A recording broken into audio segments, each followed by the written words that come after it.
Our next presenters, there's actually 3.5 of them, are here to share with you an essential ingredient in making their mark.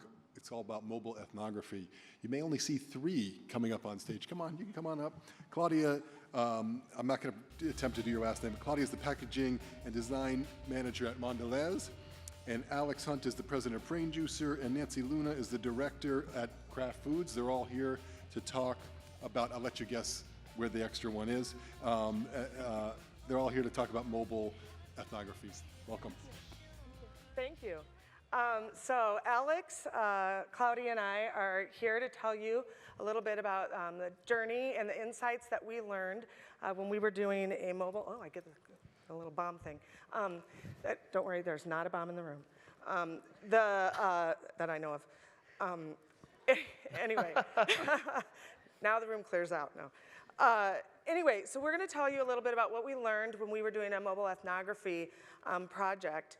And actually, this story starts way back in 2011 when Kraft was still the owner of both cheese and crackers. And we had Triscuits and Wheat Thins, brands like Ritz, along with our Kraft cheese, a great award-winning cheddar called Cracker Barrel. And as we were looking to fill our pipelines, one of the areas, obviously, when you have cheese and crackers, is entertaining, parties, gatherings.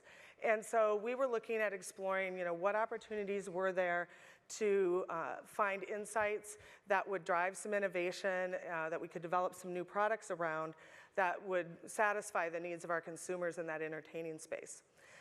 So, of course, what did we decide to do?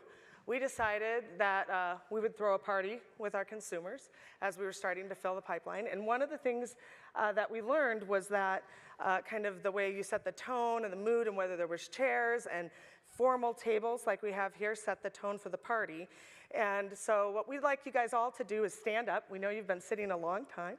So if you can all stand up, that'll get your blood flowing, a little energy. I was told by my co-presenters that I could not ask you to dance because the room would clear out. And I don't know if that was because they were worried I would dance, but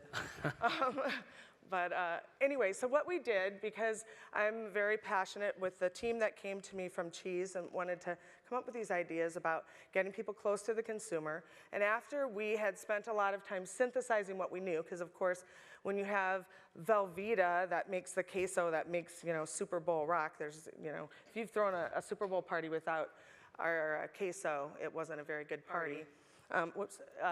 But the parties we know don't really look like this unless you're Martha Stewart and you have a huge staff to throw a party. They don't look this formal and beautiful. And we know that this is more the reality that consumers were dealing with. So, while we had lots of data and information, we wanted to bring this to life a little bit more for our team, but there was a number of challenges that we had. There's always that tug of war when you have objectives of how am I going to get the learning that I need and really bring that to life, but then also make sure that the folks that are on the project, take it away with action and build some empathy for those consumers and what their pain points are and bring that to life. So, of course, and there's a few of you in the room that know me, I always love doing ethnographies. I would love to stalk consumers everywhere they are. And of course, ethnographies at a party, what more could that be? But there's a lot of pros and cons that we're going to talk about of how we decided, and our journey kind of led us. And of course, when you have a Brazilian colleague who is a great researcher, you go to her and say, hey, how do we research parties? Because she, of course, was going to have some insights to that. And we talked and we said, hey, let's partner with BrainJuicer. They were exploring this mobile ethnography area. They had some tools that were going to be helpful for what we were trying to do. And so we went to Alex, and we really liked the approach that he had that looked at more the emotional side of it, because we knew there's a lot of emotions and feelings, and people were putting a lot of themselves into these parties. They're much more involved and engaging type of dining experience and food experience than what you experience when you're eating day to day. So with that, I'm going to turn this over to Alex. He's going to tell you a little bit about what the approach was founded. Sure. So first of all, everyone can actually sit down now. You have my permission. Secondly, Nancy and Claudia always call me when they're throwing a party. So you know, is it going to be a fun one, or what are we going to do this time? But I think when we were approached about this study, the key question for us in making the recommendation to go with mobile ethnography wasn't some enthusiasm for a new tool, taking our new car for a spin. You know, it was really that it was an intersection with behavioral science. You know, for us, and I think the question to some degree has been debated over the last few days, is research keeping up with technology? And for us, it's a bit of the wrong question in a sense. You know, it should be, is research keeping up with psychology? We went with a mobile approach for this because it was a perfect fit with everything we know about how consumers make decisions. We make decisions using our system one. We think a lot less than we like to think we think. And for us, mobile would really help us capture the party moment. So in terms of the environment, you know, all of the different contexts of the party, right from the planning, through to the shopping, through to the event itself, through to the cleanup, the after party, you know, mobile could really capture that. I don't care how long your ethnography is.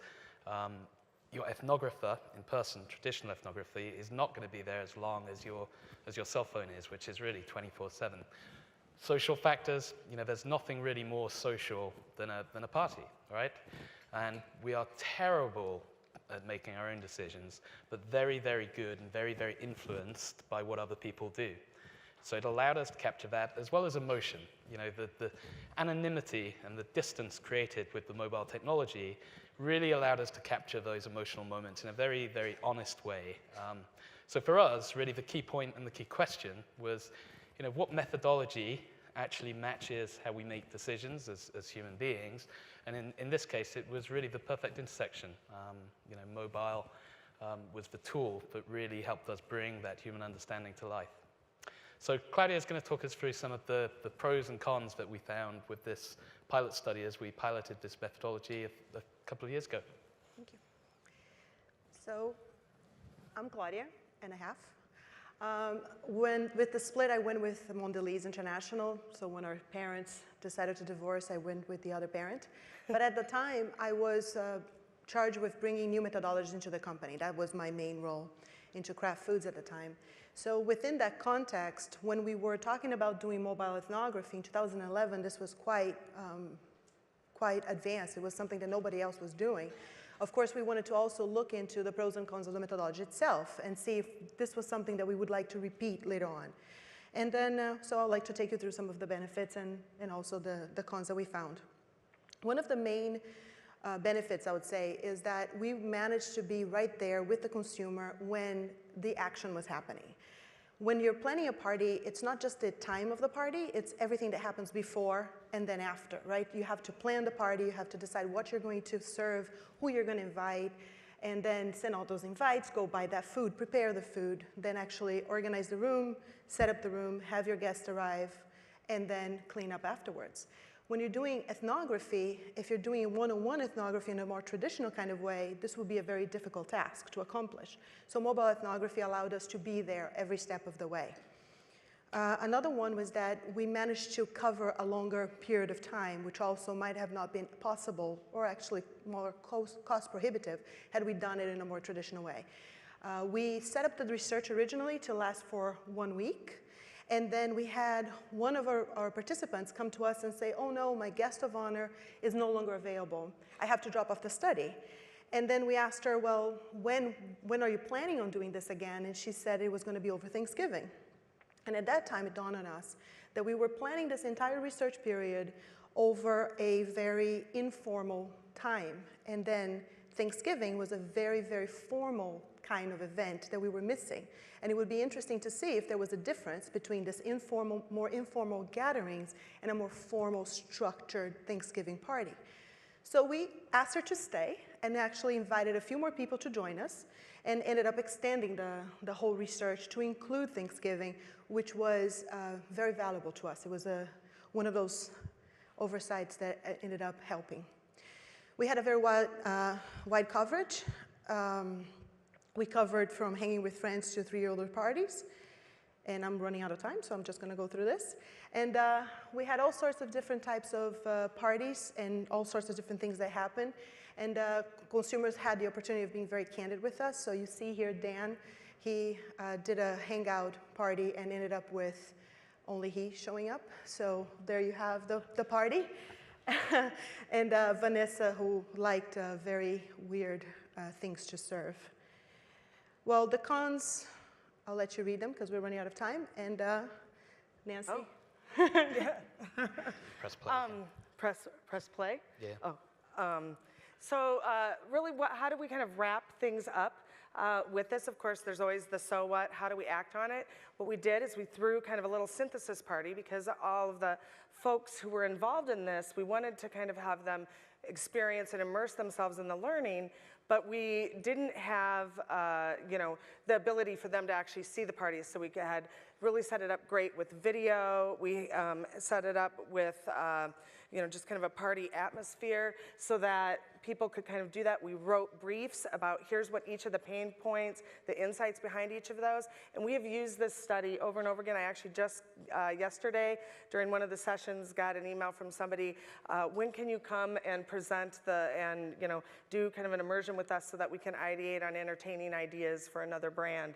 And the way that we did this was by building these kind of platforms and opportunity area briefs that would spark insights for ideation. So we're continuing to use it. I know also actually Mondelēz was talking about using it on one of the biscuit brands in the next month also. So we've gotten some great work out of this, and there were a lot of pros and cons. But now with so many people having smartphones now, it's much easier, and we think that this will become a way that you can really do economically, cost-wise, lots of ways that you can gather some insights without having to trek across the US and throw a ton of parties.